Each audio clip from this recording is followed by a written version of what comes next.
putting yourself first. And I think that means different things for different people, depending on your situation. So for me, it meant investing in my story and just getting it all out.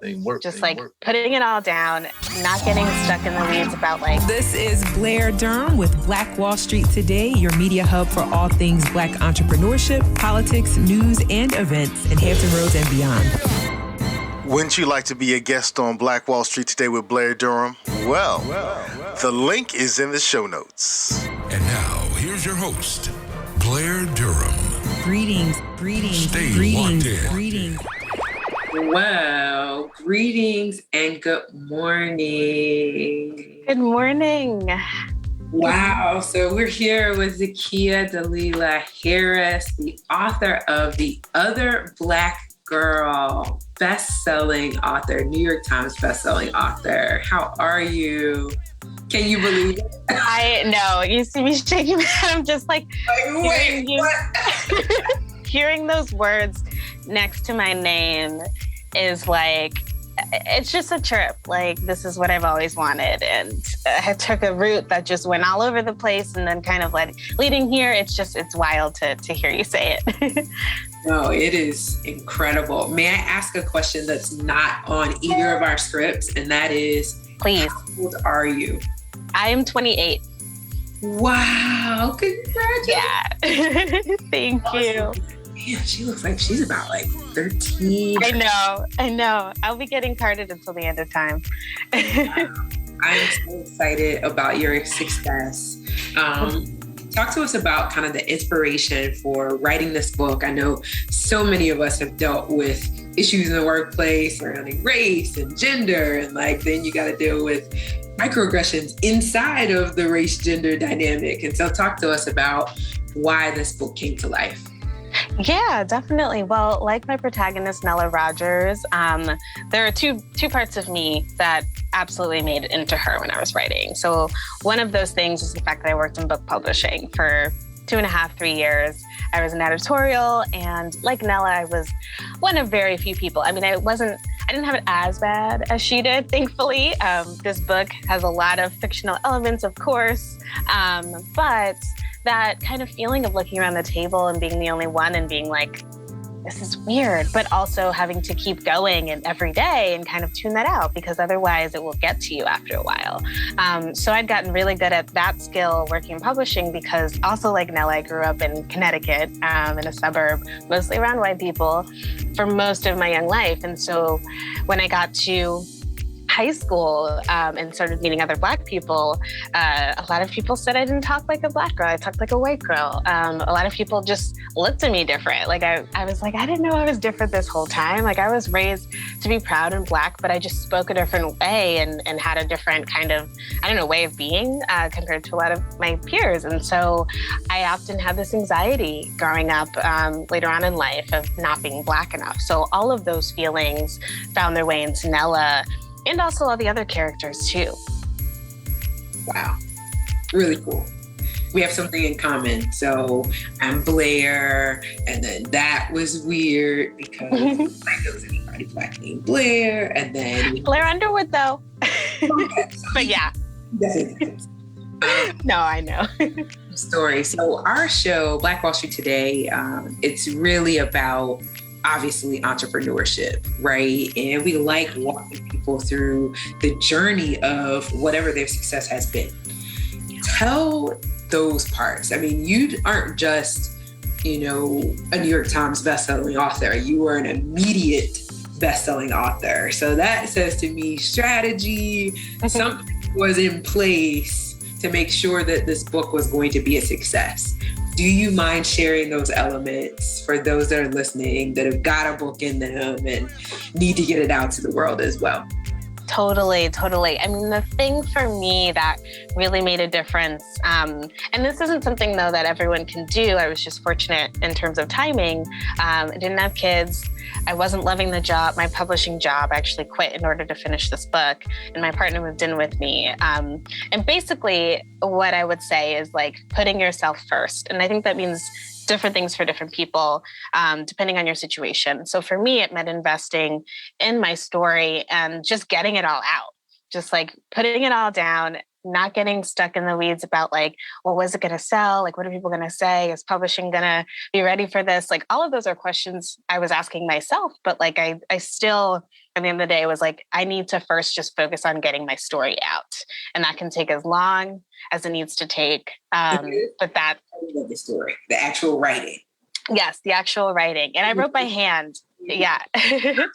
Okay. For the most part. And so I think that's important. I think also having eyes on your work early is really key. I'd done my MFA in nonfiction writing, actually. So I was used to having criticism on that, but actually fiction was a little scarier because that was something that I had never tried to do earnestly. And so that really helped too. So making sure you're really focusing on your story and then also thinking of ways just to make it better and bring other people into your world, because, you know, you can write something that you love, which is really important, but also it's good to, if you want to publish a book, have someone else tell you like, hey, I like the first 10 pages, or like, you know, I feel like this isn't quite working. All of those feedback elements, I think, are crucial early on, because I think it'll help later on. Now, I'm not going to say that I'm like impervious to criticism, because I still feel it, you know, we all do, but it helps. I think it definitely helps.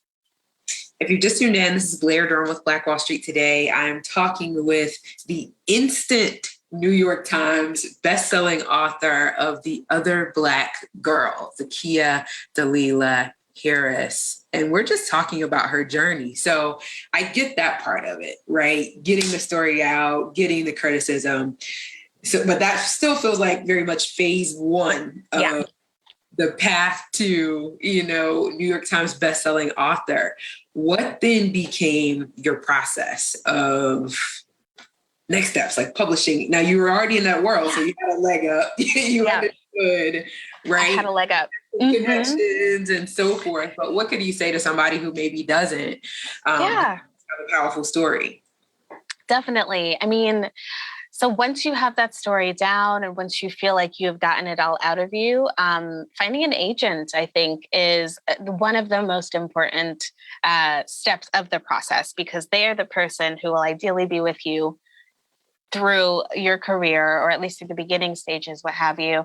But they also the person who advocates for you. And especially as a woman of color, even though I knew this world, well, because I knew this world so well, I knew that was really important to find someone who saw my vision and did not want to compromise that vision for the wrong reasons, or compromise it at all. And so finding the person, I mean, I made a spreadsheet because I'm a spreadsheet kind of person in terms of things like that. And so, I mean, it's funny though, because even though I knew agents, a friend of mine who worked in publishing at the time was like, oh, I think there's this one agent who would really be into your book. Because my book is also like an amalgamation of like 5 different things. And pitching it was hard.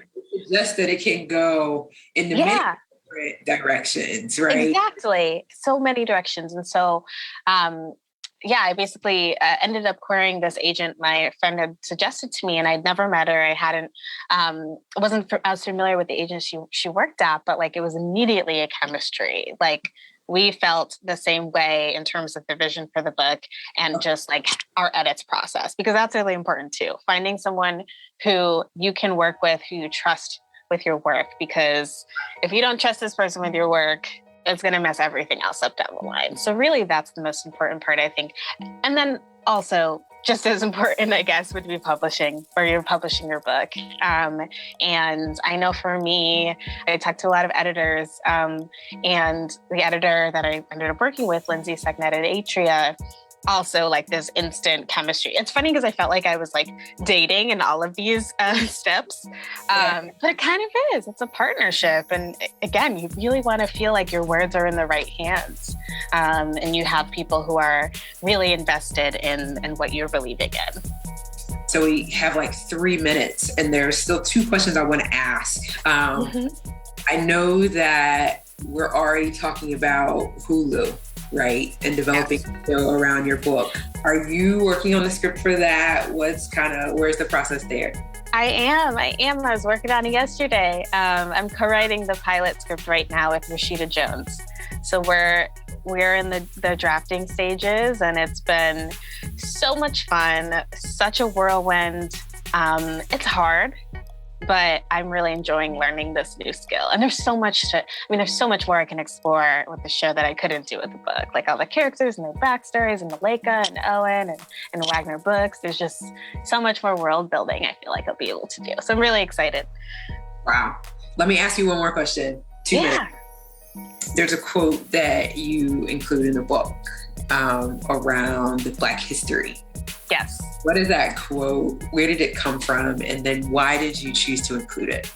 Yeah, Black history is Black horror. That is the epigraph of The Other Black Girl. And it's said by Tanana Reid-Dew, who is a critic and horror professor, I believe in California. I can't remember if it's UCLA, but she's amazing. The documentary that I saw her say those words in is amazing. It's called Horror Noir, which is basically a documentary that explores horror and its relationship with Black people all the way back to Birth of a Nation, which they consider to be a horrifying movie, all the way up to Get Out. And I remember thinking, first of all, an epigraph would be an easy thing to write. It's not. It took me time to figure it out, but I had seen this documentary right when I started writing this book, right when I decided publishing is not my thing. I need to get out of here. And it really just for me rang true with the part of the book. I won't say the twist, but like there is a sense, I think, in this book, specifically on a micro level with Nella and her job and the ways in which she gives so much of herself to Wagner Books, but Wagner Books does not give anything back, or it gives a little bit back and it gaslights her, essentially. And I really thought about the ways in which that parallels the way the US has treated Black people over the last 400 years. Like we have constantly been giving ourselves, we've been gaslit, right? And like we're not getting anything back, or we're told to be grateful with what we've accomplished. And it's like, yes, but like also at the same time, no, like it's not that simple. And so I really wanted to highlight that in this book and also kind of tease the reader a little bit to be like, hey, like this seems like it's going to be maybe an office book set in the real world, but there is this other twist that's coming. So look out. Well, kudos to you, Black girl. Thank you so much. And thank you. So now that we've had this conversation, I'm going to read the book. Yes. No. I'm going, wait, I know they want me to read the book first. No, I'm going to have the conversation. Then I'll read the book. I love it. It with more depth and more clarity. So love it. Let me know what you think. No pressure, but like, let me know. I'll send you a quick email. All right. Thank you so much. Thank you so much. That's The Other Black Girl, available wherever you purchase books. Let us partake. I'm excited. Thank you, Zakiya. Thank you so much for having me. It was such a joy. For sure. Take care. This show is brought to you by the consulting services of Positive Vibes Incorporated. We do credit fixes, we do debt restructuring, and we put money in the pockets of real estate investors. So give us a call. We can fix your credit. We can restructure your debt. And if you're a real estate investor, I would love to put thousands of dollars into your pockets. 757-932-0177. That's 757-932-0177. Phenomenal.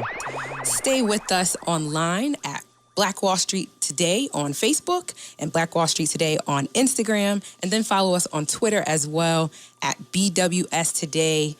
We look forward to talking again next week. Have a wonderful week.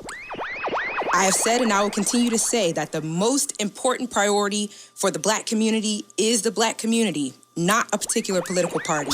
Phenomenal. Hey, yo, when I say black, you say Wall Street. Black.